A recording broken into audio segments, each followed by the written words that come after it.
in terms of assets. It's not just saying you're going to do the necessary. You should have done the necessary when you're revising your financial statements. What is the problem? Is this director, this is why we put you on the spot, because these are things that you should be able to resolve. Is there a problem? Chair, why is the director so disconnected? It doesn't look like to have any grip on what is happening in the county assembly.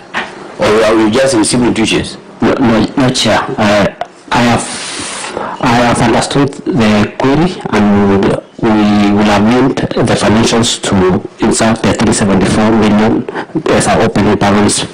So there is no assets which were lost. Why were you revising your financial statements? I thought it was to deal with the issues raised by the Auditor General, isn't it? Yes. One of which was this. It was actually issue number 2. Senator Chirampi? Chair, I'm just looking at the next one that the county assembly has provided, but it doesn't look like it is adding up to 374 million. So can we show us, because I have seen signed by Rispa Kiprop on 30th July 2025 and Dan Lagat, that is 29.8 million. So then this loose slip, they have signed there to be a total of 55.31 million. So looking at this, can you show us, Director, whether this money adds up to 374 million in terms of assets? And then number 2, Speaker, I have seen you in 2016. How many gadgets does your MCS have? Because I can see in 2016 they had laptops and sorry, Chair, just I needed clarity. They had laptops and tablets in 2016, and also I can see in this new one, the new one, you have just given them tablets again. So what happened to the first set of tablets? Does it mean they were disposed of or were sold off? What is the issue there? Because if you had tablets then in 2016 and now in there are new ones in 2019 of another tablets, and I've seen their laptops, tablets, of course, and for office furniture. Tell us the story there. I yield back, Chair.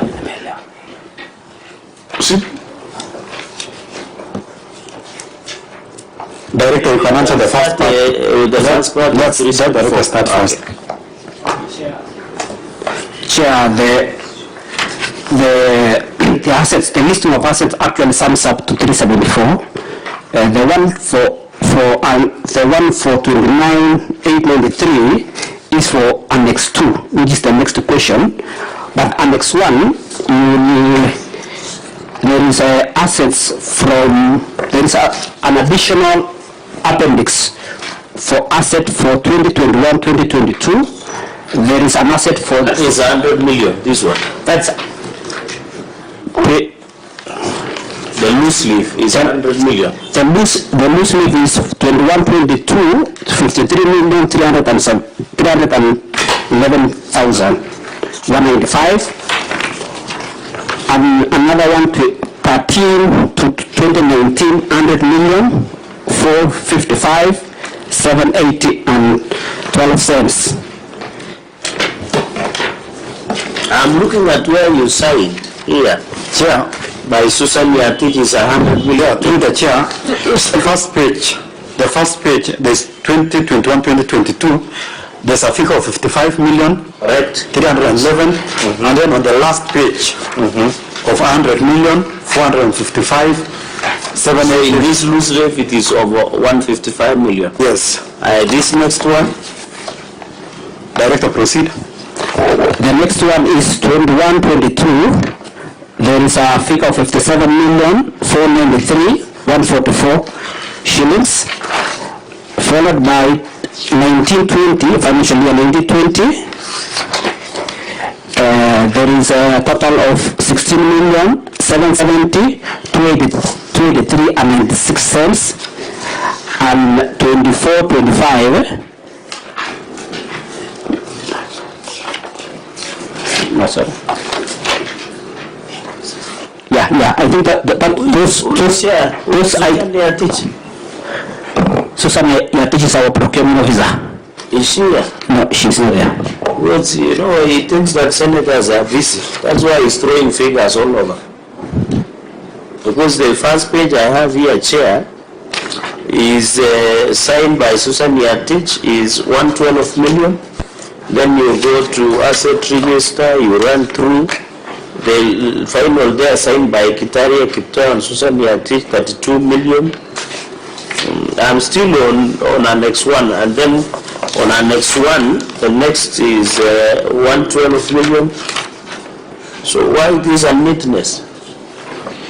Now, you see, the problem we have is that if those numbers are not in the financial statements, then we are dealing with rumors.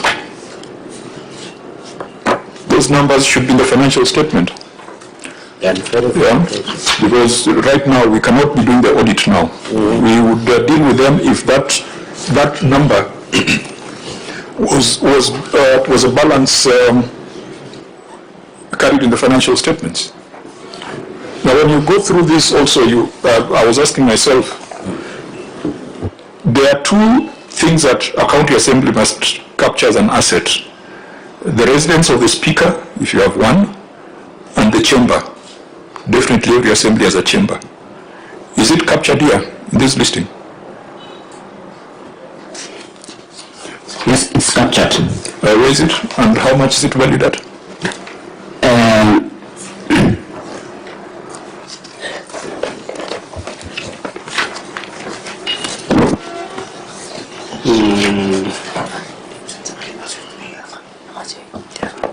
This year financial 21-22, there is speaker's residence, Shannon Company Limited, 27 million. In addition, there is also a perimeter wall in the speaker's residence in financial year 22-23, totaling 9,274,000. What about the chamber?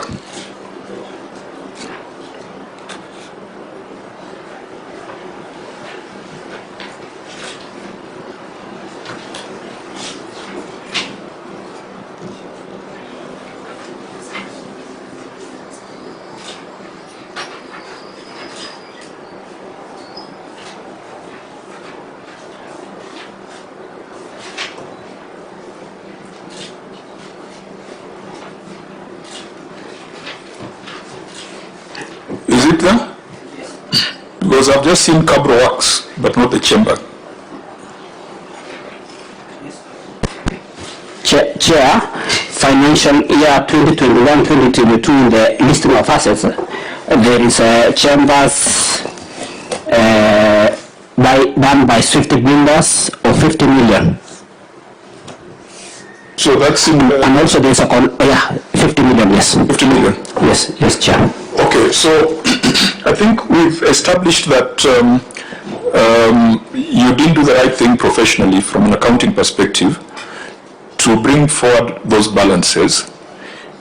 As to the question of whether the assets were lost, of course there's doubt, but we can give you that benefit of doubt because we can see a listing of the assets. I mean, I don't expect you to have sold the chamber or to have sold the speaker's residence or to have sold the Hansard system.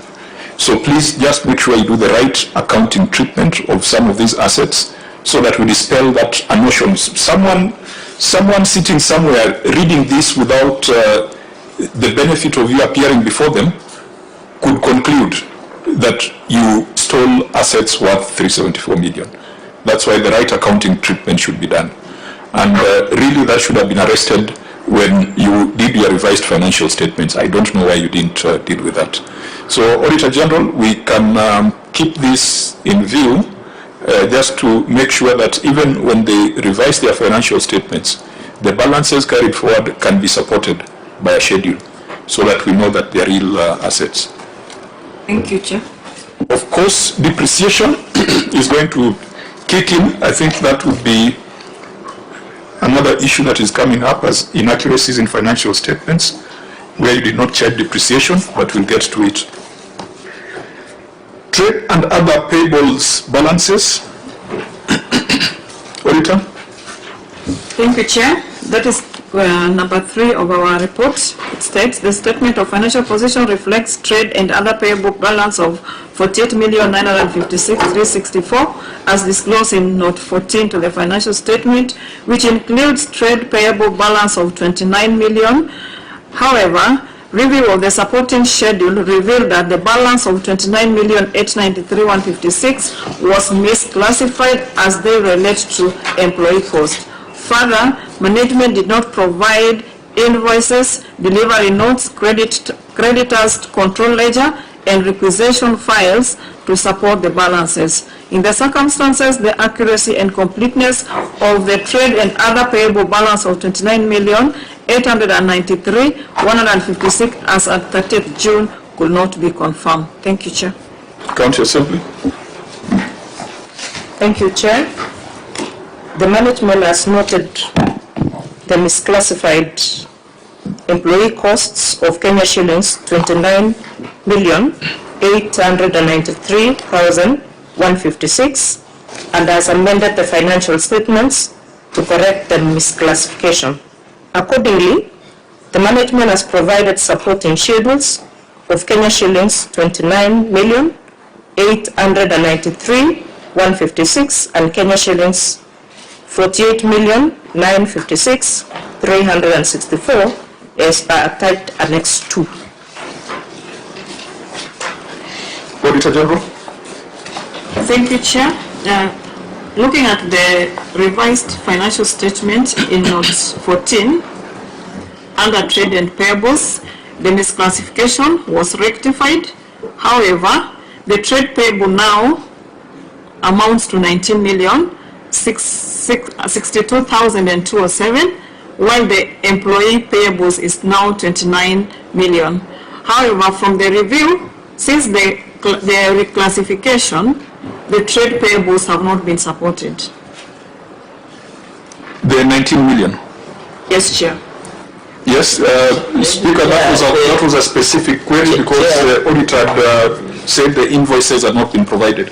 Chair, I think also the OAG, should say trade payables means pending bills so that everybody in the room can know what we are discussing. Yes. Yeah.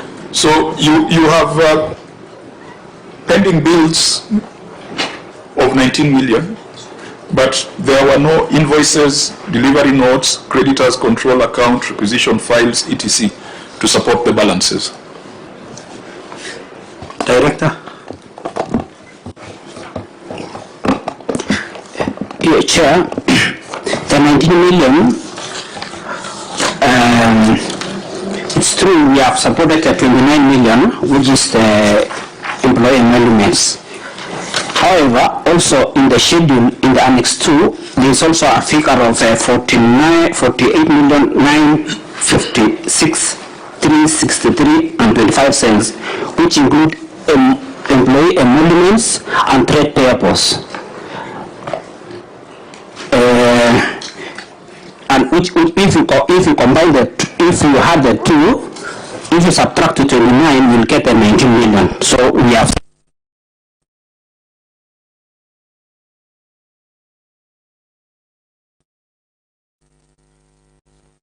being asked by the Auditor General. The Auditor General is asking for invoices, delivery notes, etc. to justify your 19 million, not just an Excel spreadsheet.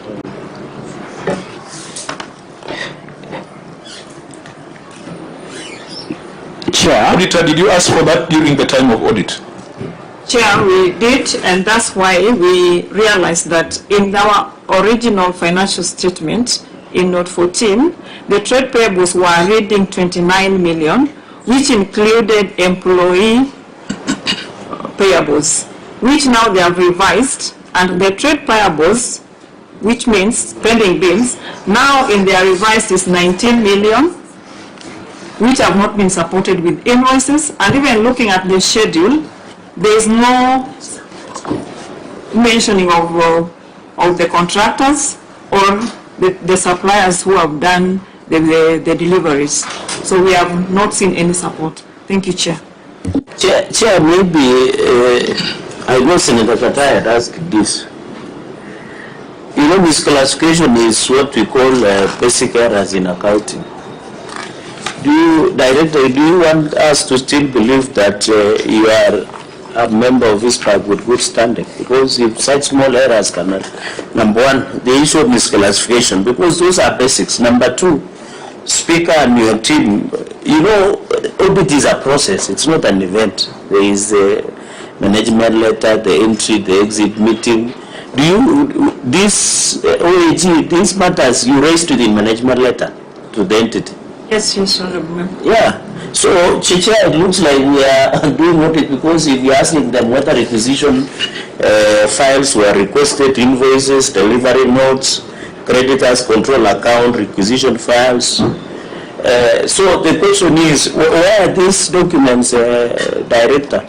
Number one, the capacity and ability, because those misclassifications are very simple, and we used to have a representative from ISPAC. Because that is our worry, because this misclassification. You know, Chair, it is becoming like some of these things are too clerical, right? Yes. It's not something that's supposed even to appear before this committee. Yes. But the director seems like he has just resumed duties. Are you sure he has been the degree system model, or he took a prolonged leave maybe to attend to his personal issues? Well, I thought maybe you must have engaged the auditors from the entry, the exit. These things should not even appear before the committee. Some of these things are too clerical. So, Okay. Then OAG, what was the effect of the retention accounts because of this entity? Did you cite them? Maybe, Chair, you can indulgence before the entity answers on my question and Senator Katai's question. Thank you, Honorable Member. I think there is one on note 15, which had the custom deposits, which they had not supported, but now they are supported by details of the contractor whose retention have not been paid. So the only matter is this misclassification and provision of spending on invoices, delivery notes, and others. Thank you. The issues are two different. The one for deposits and prepayment is not for 15, but this trade and other payables are very specific. The trade payables are those pending bills, which are in accrual is called trade payables, but in cash basis they are called pending bills. So did they provide invoices, delivery notes, credit control? They are not, because when you look at the first financial statement that was submitted, the trade payables was 29 million, which also included misclassified employee cost. In their revised now, the amount that they have now clearly indicated is 19 million, which they have not supported with the invoices. Now, even this schedule, Speaker, this schedule is a problem. Under employee cost payables schedule, you owe the UDA party 209,000, isn't it? Is that the case? I'm assuming this is a deduction from members to the political party. And they are deducted automatically. It's deducted and you're supposed to remit it, isn't it? Yes. So these ones were deductions for June.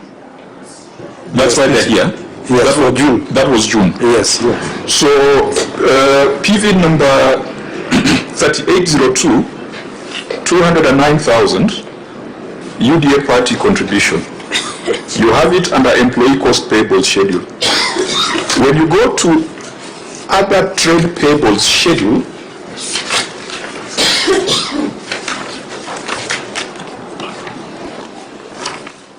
should it appear there again?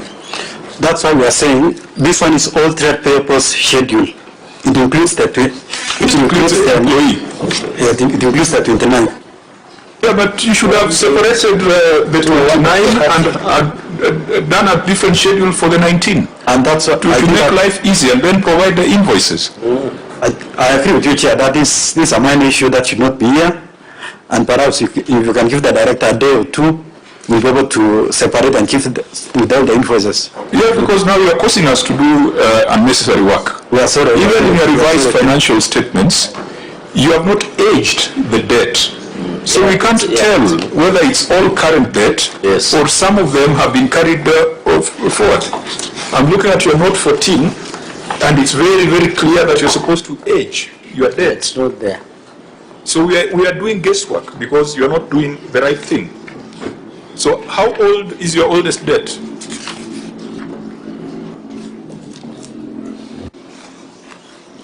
How old? Because under aging analysis, it's all blank. Because if these are things of June, then we don't even need to spend too much time, because we know in June sometimes there are delays. But if there are things that have been running for 2-3 years, then we have a problem. Unfortunately, we can't tell from your financial statements. So what is your oldest debt? How old is it? Chair, it's under 1 year. How do we tell? In note number 14, trade and other papers, the trade papers of 19 million and 29 million all actually fall under 1 year. But you should have indicated in your trade analysis. And you must pay... This is why we started this conversation on professional responsibility. There are some things that are fairly obvious that we'd want to do. And I think let's take this as an exercise that will then push for greater seriousness in preparation of the financial statements, because you can't insist on high standards from the executive if the assembly has gaps in its financial statements. In fact, we'll be happy as a Senate when all assemblies are up to date, when all assemblies have got unqualified opinion. That's when you'll now have the moral ground to hold the executive to account. So I think let's take this conversation as feedback.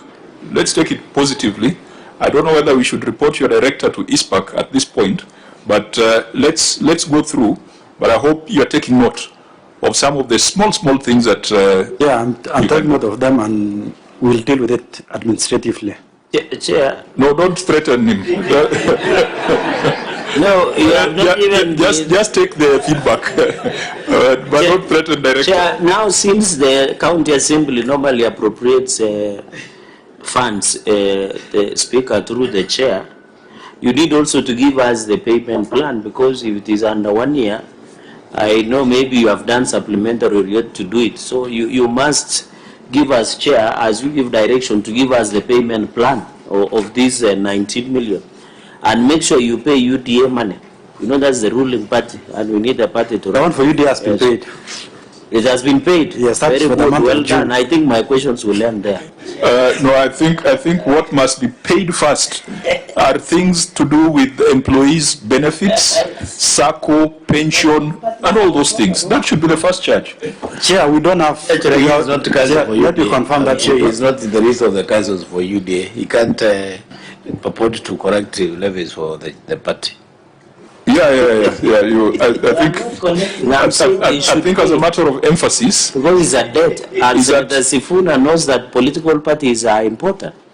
As a matter of emphasis, the things like members, SACCO, members, pensions, members, you know, those things that are personal, I think those in my view would rank higher.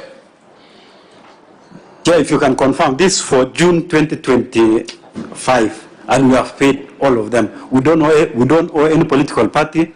We don't owe the pension schemes. We don't have any debt for them. We are normally prompt in that. And I'm sure if we have one member for Sifuna, we have two actually, and we have paid them.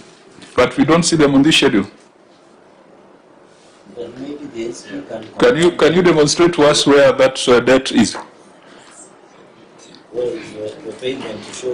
Because if it was June, then at least some 10,000 shillings would be owing to ODM. Yeah, Chair, I wish that Senator Cherargei would show similar passion when squeezing money from small assemblies such as this one, when we demand that the National Treasury also pays us the money under the political parties fund. In fact, my argument has always been, if we had received all the money that is due to political parties under the fund, I would not need to go after my MCA in Baringo for 10,000 shillings The National Treasury also ODM 12 billion Kenya shillings. 12 billion. But I've never heard you saying we should be paid that money. Chair, I wish Senator Sfuda was in our NAD committee in KICC. One of your members, and I'm happy you are there, Chair, requested that the 12 billion owed to ODM must be paid, and I agree in total. So if you can find time to join some of this meeting, no. We will ensure 12 we want to hear the same pressure that you're putting on the speaker here should also be put on the National Treasury, because political parties as vehicles of democracy should be supported by all of us. You were elected through a political party, so was I. So we are not saying, in fact, when the political party is properly funded in accordance with the law, it's not just ODM that benefits. In fact, the biggest share goes to UDA. You will not be hustling for money from MCAs in Baringo. Yeah. Now, members, coming back to this, I think Speaker Clark and the entire delegation, what is emerging is that you got some few basic errors, which if you would have fixed, then probably there would be nothing to report here. Yeah, you are just required to do small things, providing invoices, doing the right things as per the standard. Please improve on that, because it is not a must that you must come here. We will confirm that when we were here the last time, we had some issues. Now we are moving. Learning is a continuous process, and I'm sure when you come the next time, we'll have unqualified opinion. Yeah, we look forward to that, because all the issues. Assemblies should be unqualified. That's when you can hold the executive to account. But if an assembly is adverse, what can you tell the executive? If the assembly cannot do basic bookkeeping, how can you criticize and oversight the executive? So let's work towards that, so that this Senate deals much more with the theft in the executive. Okay, so let's proceed. We have seen the revised financial statements, but I think the issue of the invoices, those ones must be supported. They must be supported. Yeah, we'll provide them. We'll within a specified period of time, we'll be able to provide them. Yeah, I wish you had that evidence. So provide that to the Auditor General, so that when we are writing our report, which must be submitted to the House sometime next week, we can report that the 19 million is supported. Very well, Chair. Refundable deposits from customers. This one, Auditor General, is resolved. This one is addressed, Chair. They have provided the support. Inaccuracies in financial statements. Again, this is a matter of the depreciation charge tied to the discussion on assets that we were having. Yes, Chair, this is resolved because of the adoption of the accrual. They need to have the exact value of the assets so that they are able to apply the depreciation. So we through your guidance, we can have a KIV so that once they value the assets, they are able to apply the depreciation. Okay. Thank you, Chair. Fine. So we shall keep that in view. Now, when I look at the remaining issues, a number of them are policy, issues of compliance with the law, and some of them are things that will take progressive realization. So the only one thing, or one or two things that we will query, Speaker or Chair of the Assembly Service Board, is this issue of non-compliance with Assembly regulations on staffing ceilings. And then we'll look at the issue of payroll outside IPPD, and maybe something on ICT controls. Chair, maybe before you move, I want to bring your attention, Chair, and I think Senator Kataya has been right. Because in unresolved prior year matters, the issue of inaccuracies in the financial statements is regularly, it's uglier again. So this is the next financial year and the same problem is recurring. So maybe, Chair, just maybe during, I think the Speaker should, I don't know whether it's capacity or systemic or something, because if you had, and I don't know, OAG Muriuki and the hub director, you can notice the issue of inaccuracies financial statement is still a problem. So, Chair, and you know, financial statement is the heartbeat of the entity. So if we get it wrongly, inaccuracy in financial statements, it means we don't know how that entity operates. So maybe, Chair, that emphasis, the Speaker, who is the Chair of County Public Service, should take it seriously. And maybe Muriuki, I don't know. Yes, Chairman, I want to... Through the Chair. Agree, yes, I want to agree that it is true. And we had an issue with the prior year matters, Because for that assembly, we had raised 17 recommendations in our previous year's report, and none of the recommendations has been responded to. Thank you. Chair, sorry. Yes, Senator Gata. Chair, Director is restless. Speaker, are you still of the view that you have to take some manifestive action against the Director? Can you make him safe? Can you assure him that he is safe?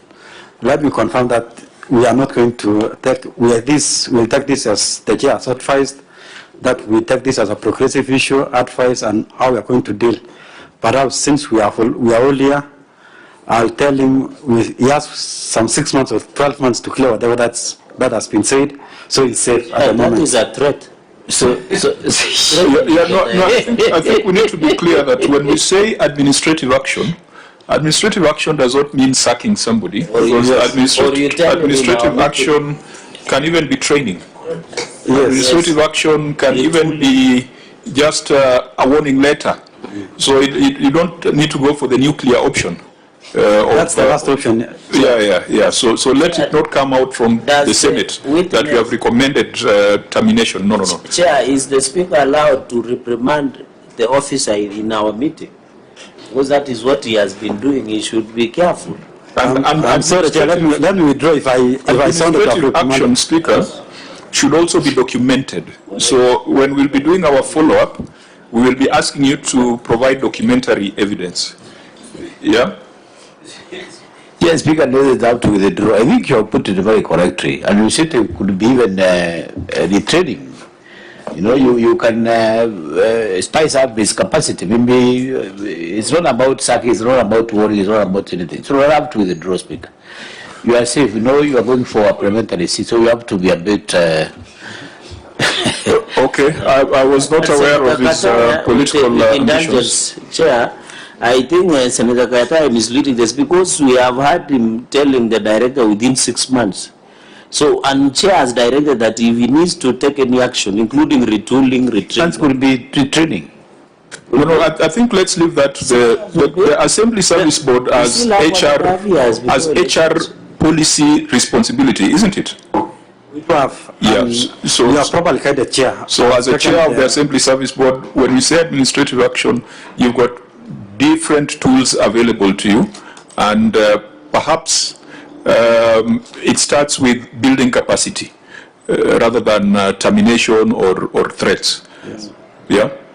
Very well, Chair. We are properly advised, and we promise that we'll take all the staff through the proper mechanisms on handling some of these issues. Perhaps it's pressure and so many other issues. We'll do it from on our end as the service board. Okay. I'm trying to look at your written responses to see whether we can take them to respond to some of these issues that are still outstanding, but I'm not getting very encouraged by the written responses. For example, the County Assembly staff complement is 124 against a ceiling of 100 employees. I thought you were going to provide some explanation there that makes sense, but you seem to have put in just a lot of English. If it was well addressed, you would have just taken the written response. Auditor General, can you read your finding, and then we'll look at the response of the County Assembly. Thank you, Chair. Under lawfulness, number 1, we have non-compliance with County Assembly regulation on staff ceilings. The County Assembly has 124 staff members, which exceed the approved staff establishment ceiling of 100 employees by 24 staff members. This overstaffing not only contravenes regulatory requirements, but also indicates lack of adherence to proper personnel management practices within the County Assembly. This was contrary to the guidelines set by the Commissioner of Revenue Allocation in letter reference CRA/4FA dated 28 June 2028. In the circumstances, management was in breach of the law. Thank you, Chair. What was the management response? Thank you, Chair. The County Assembly management is working towards meeting established ceilings to be in line with the guidance set forth by the Commission on Revenue Allocation in letter reference CRA FA/01 volume 2 22 dated 28th June 2018. For example, through utilization of available human resource whenever there are staff exits from service, e.g. through retirement, natural attrition, other employment opportunities, to attain the required threshold. This one, Chairman, I think since it's a recurring matter, before the review of the current financial year under review, we were beyond 124. And when the review was being done, we had around 124. But currently, as it stands, the County Assembly has 115 staff. And I think with the subsequent responses, I think we will be able to show that we have 115 staff. Now, that narration is what we should have put here. That's why I was saying what you have put here is just English. It is that narration of how you have moved from 124, 125, 124 to 115 that is taken as evidence that you're doing something. Now, how verifiable is that figure that you have said you are at currently? Chair, we can provide the payroll for last month. That's on that we can even provide that tomorrow, the payroll for the last 3 months to confirm the numbers. Yeah, but you get my point. Yes, I do. That is the explanation that... Yeah, and perhaps the only thing we can say, this is something that we inherited in 2022. We did not occasion as a County Assembly Service Board. And the other problem that we have is we have two categories of employees. We have the ones who we inherited from the county councils and municipal council. Then if we are supposed to retire, or the cost of rechanging will be expensive. But in the next 10 years, in the next 5 years, before 2020, before 2030, it will have automatically balanced itself. Because through retirement, if we don't do anything, through retirement, it will balance off by 2030. Yeah, so please demonstrate. You have said the last bit of your submission answers the question. I think that's what now the Auditor General should be able to confirm, that the number is going down steadily, and then we can say that it's something that we can keep in view. Again, there is this issue of payments outside IPPD, payroll processed outside integrated payroll system. I was also hoping that your written response would address it, but it does not seem to address it. So, Auditor, can you read your finding? Thank you, Chair. That's number 5 under lawfulness. Payroll processed outside integrated personnel payroll data, that's IPPD. Review of the monthly payrolls revealed that the payments totaling to 6 million were paid on as wages and benefits to officers within the County Assembly outside the IPPD payroll system. Further, gross salaries totaling to 19 million were paid to ward staff outside the payroll from July 2024 to December 2024. No explanation was provided for the same. This was contrary to National Treasury Circular number 13 of 2019 dated 28th August 2019, which states that the allocation of personnel emoluments must be supported by IPPD, and each MDA will be required to provide this information to support personnel requirement. In the circumstances, management was in breach of the circular. Thank you, Chair. Management response. Thank you, Chair. The management has since ensured that all emoluments paid to employees of the Assembly are processed through integrated personnel payroll data, IPPD, payroll systems since January 2025 to date, as per a typed payroll list of employees.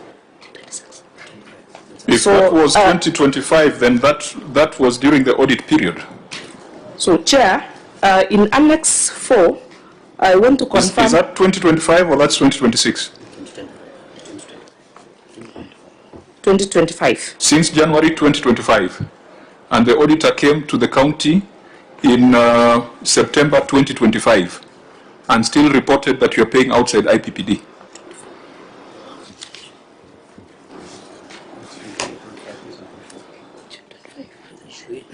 Auditor, January 2025, that's a period that you're auditing. So did this problem stop in January? Chair, the report is as at June 2025, which means it was not addressed.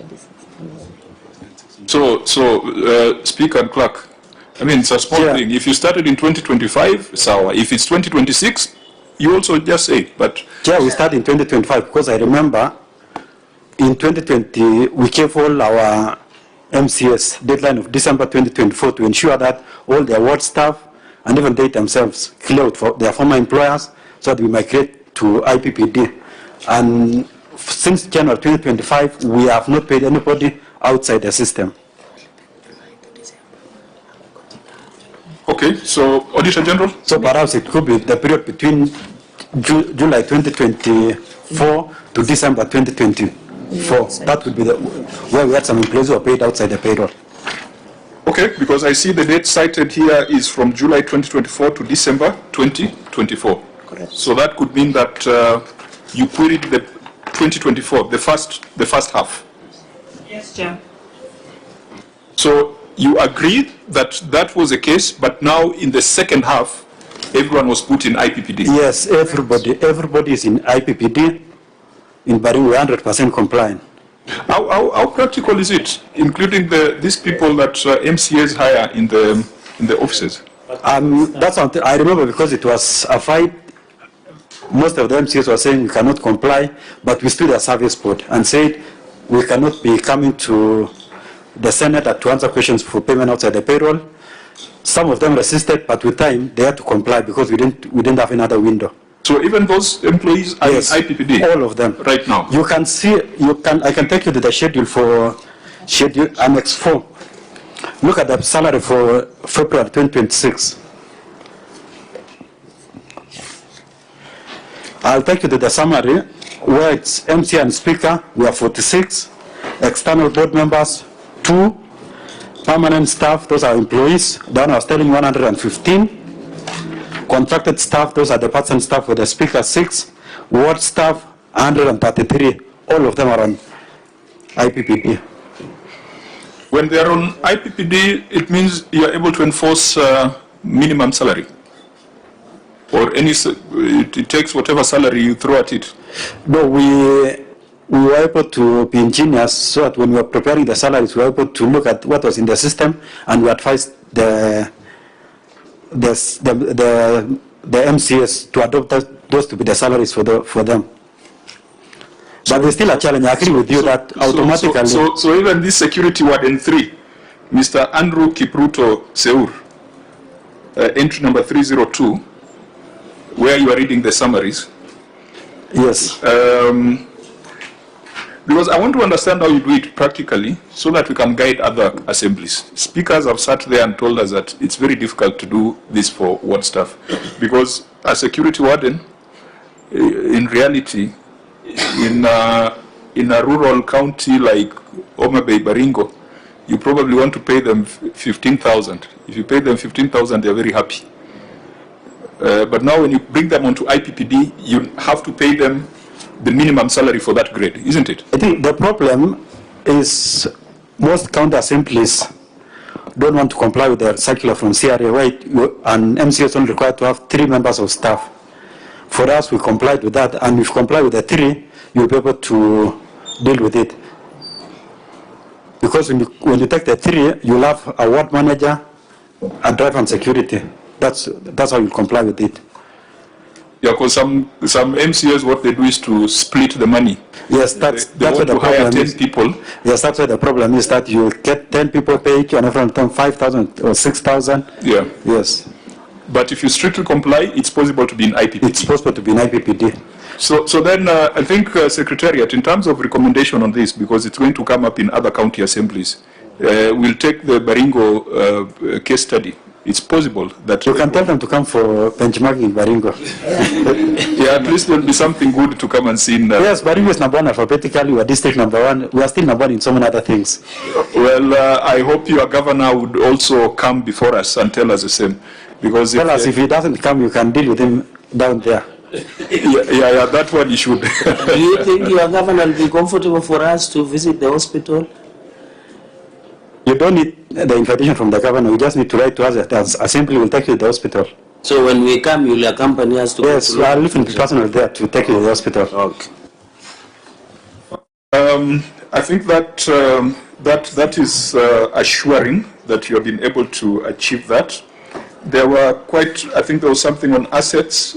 Assets is what we started discussing, the 374 million. And then there were a few issues on ICT controls, which perhaps we can, I'm hoping that your written responses are much more descriptive. The rest are policy issues, ethnic composition, Persons with Disability Act, 1/3 basic salary. I think we'll keep them in view. We'll take your written responses and make appropriate recommendations. I think my general observation is that if you guys were a little bit more serious on preparation of your financial statements, there was really not a big issue in your financial management. You just need to tighten your seriousness on financial reporting, your seriousness on responding to matters when raised by the Auditor General. You need to read these reports properly. You said you came with the internal audit team. So we came with the chairperson. Of the audit committee or the internal? We do have both. We have the manager in charge of audit and the chairperson internal audit committee. Who's the chair of the internal audit committee?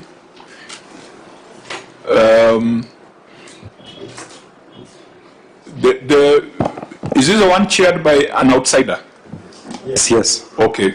Madam Chair, have you approved the charter, the audit charter, and is the function effective, or there are things that need to be improved?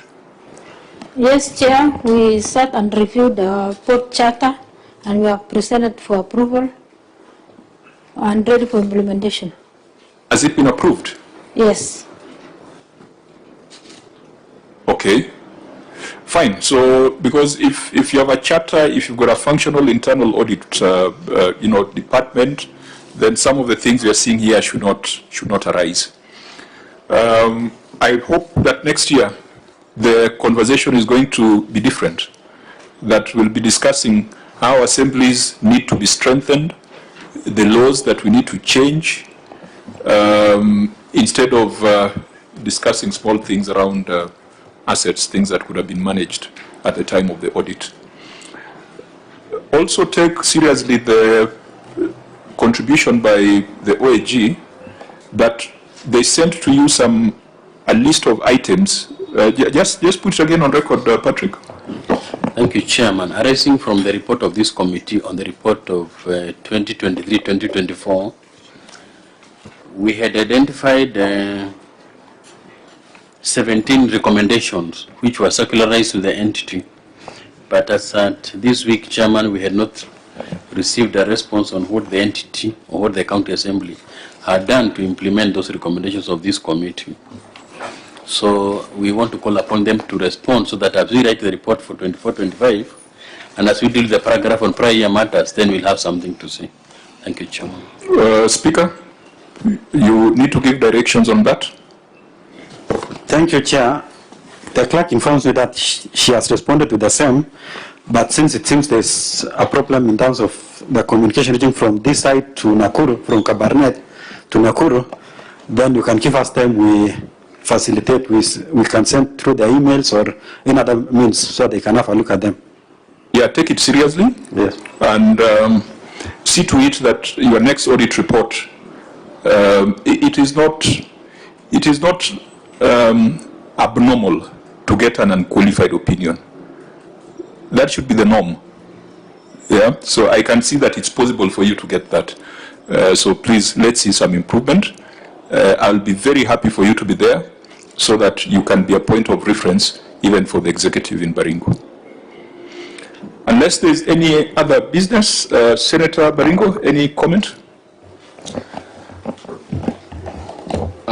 Thank you, Chair. And let me begin by saying I've appeared before this committee, not as a member, but as a senator from which county that this delegation come from.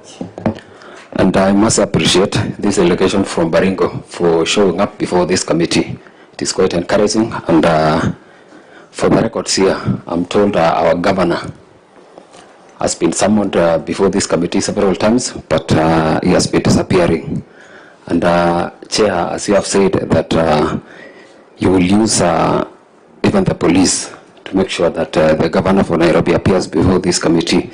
And I will wish you will also apply the same to Baringo governor so that he may be able to answer the questions before this committee. I'm quite impressed by the way these delegations from Baringo have organized themselves. They have handled their questions. That one is quite encouraging. The members of the public are following, and you've done a commendable job. Maybe to ask something about this paper of chairman's briefs on the reports on lawful and effectiveness in the use of public resources. And the number 2, about the non-compliance in the law on ethnic composition. And in the list it indicates that in Baringo Assembly you've employed 124 members, and out of 124, 100 come from one ethnic community. That means the 24 come from the rest of the ethnic communities in Baringo.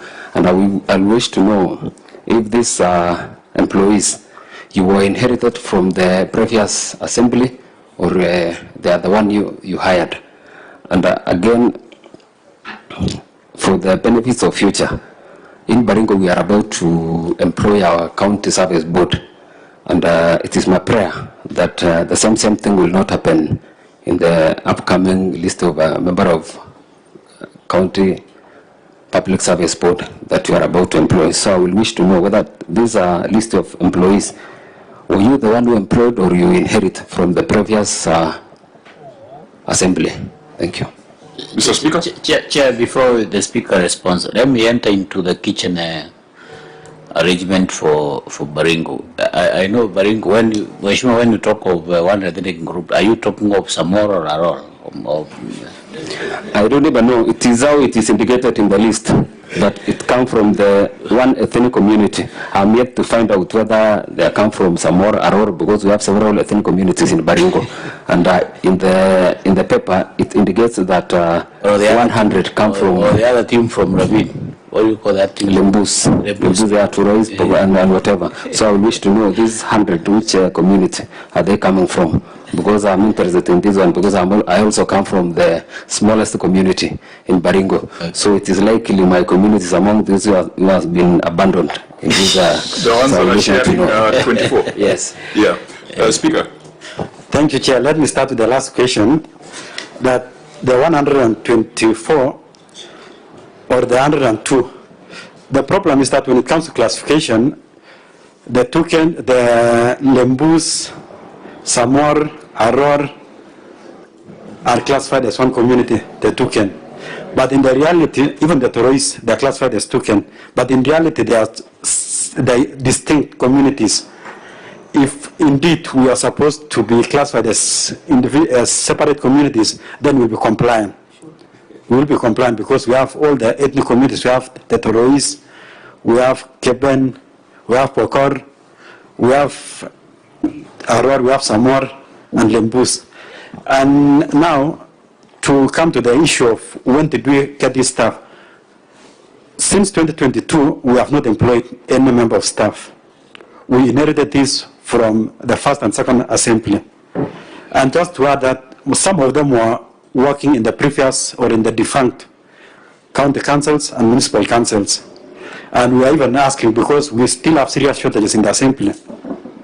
We have some departments that are manned by one person, but we cannot employ because we have a problem with the issue of the plotted workforce, and we are still trying to request Senate that you kindly write to CRA and SRC to consider lifting the ceiling for county assemblies.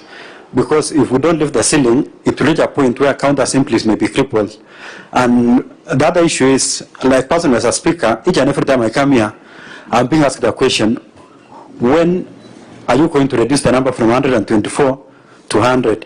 When I go to the Crown or Mashinani, they ask me, when are you going to employ? So I'm performing badly in Mashinani because I cannot employ anybody. Yet when I come to Senate, they tell me, when are you going to fire them?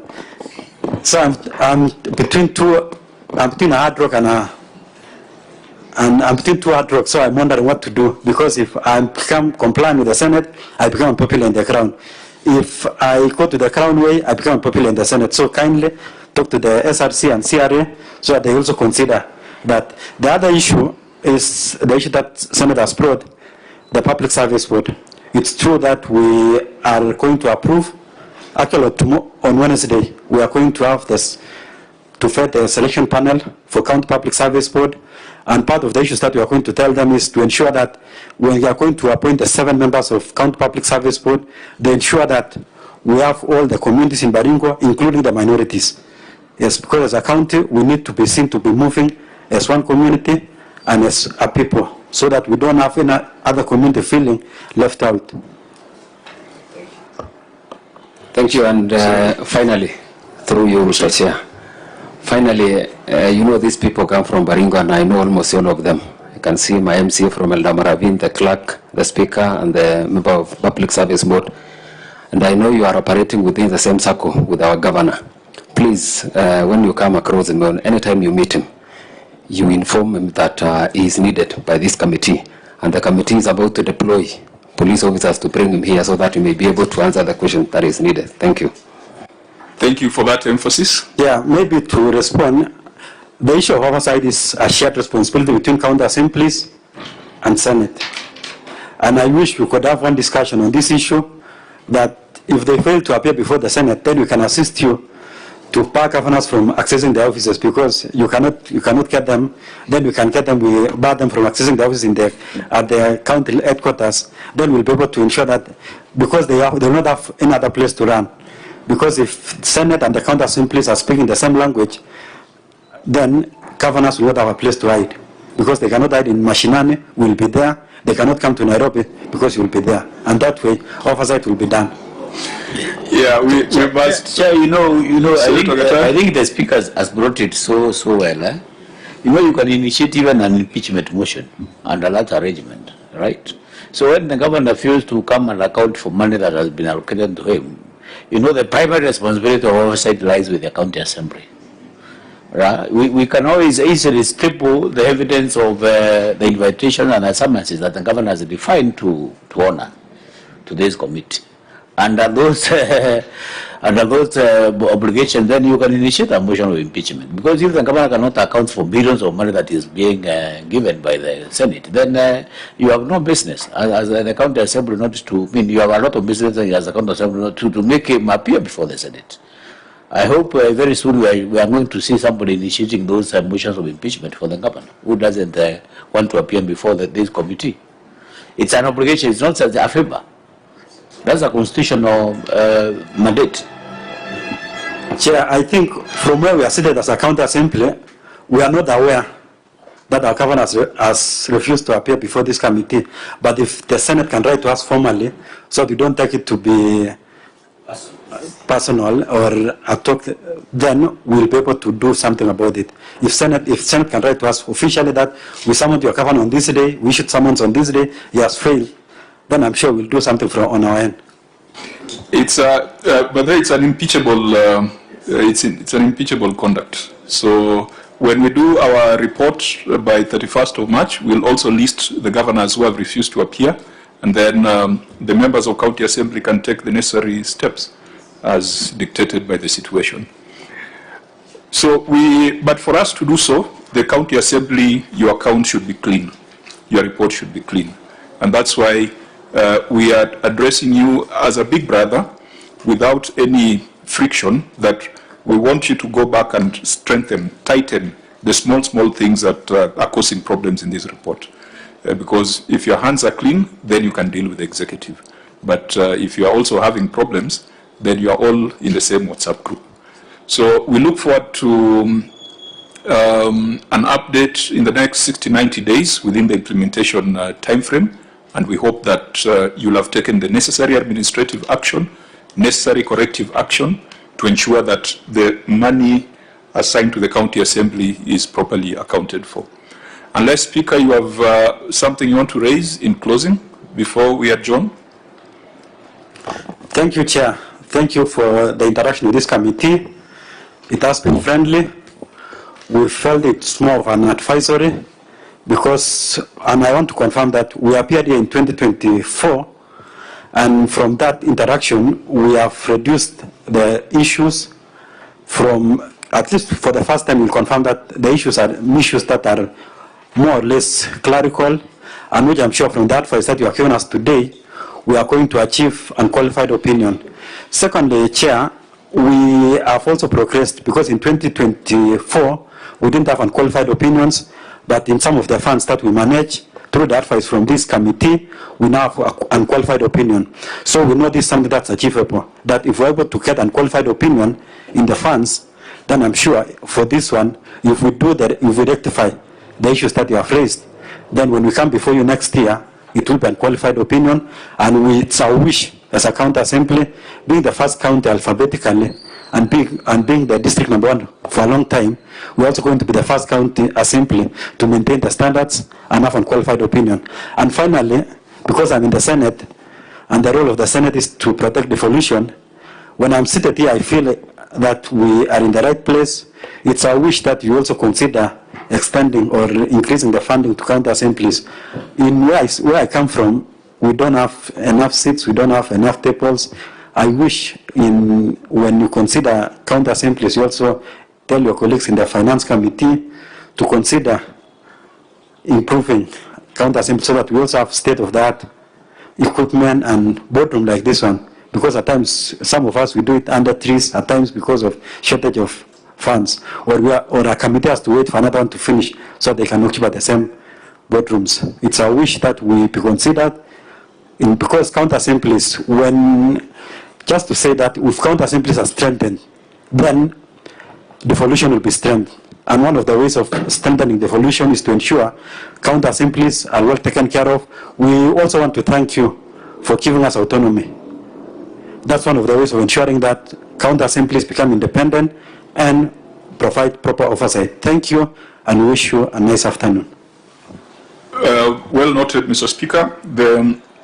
We want to, and the President even committed that 450 billion will go to county governments.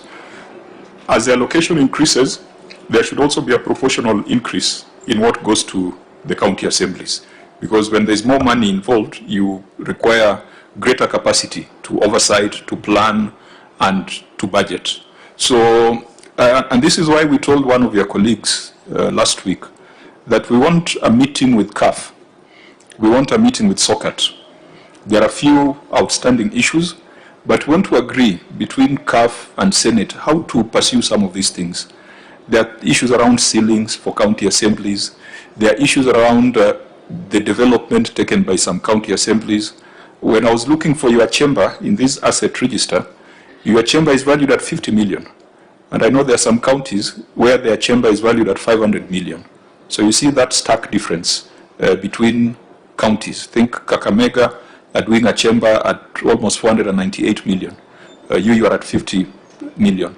So we can have a conversation that as we increase money that goes to counties, we must also increase the money that goes to assemblies because there is much more at stake. So talk to your colleagues within CAF, the clerks, SOCAT. We had agreed that if you petition, there's a manner in which if you petition us, we can respond. Even this thing of subscription to CAF and SOCAT, I see it is not here. Maybe because you stopped. Or you didn't stop. We stopped. Yeah, but at the end of the day, I'd rather have, I think we had agreed that if you could petition the Senate, we could come up with a framework. where county assemblies can contribute to CAF, but subject to audit by the Office of the Auditor General. Because that's been the problem, that you contribute, but the amount is not audited. We can come up with the framework, because I think there is sense in having SOCAT. There is sense in having CAF. So let's have those conversations and see how we can work together to increase your allocations and also to draw the line on what should be done exclusively by county assemblies and where the Senate can step in. There being no... sorry, I forgot to recognize my senator, that, you know, this is the first time we're interacting with him in the Senate, and we want to thank him for being available, for guidance, and it will also help us because in each and every time we'll be meeting, you will be reminding us that you have not done this one, how far you in implementation, whether in a social function or any other function. It will help us to improve as a county. I want to thank the senator for being present and always being available whenever we need as an assembly. And we wish him the very best as he climbs the ladder in the Senate. Thank you. That's good. Is our last born.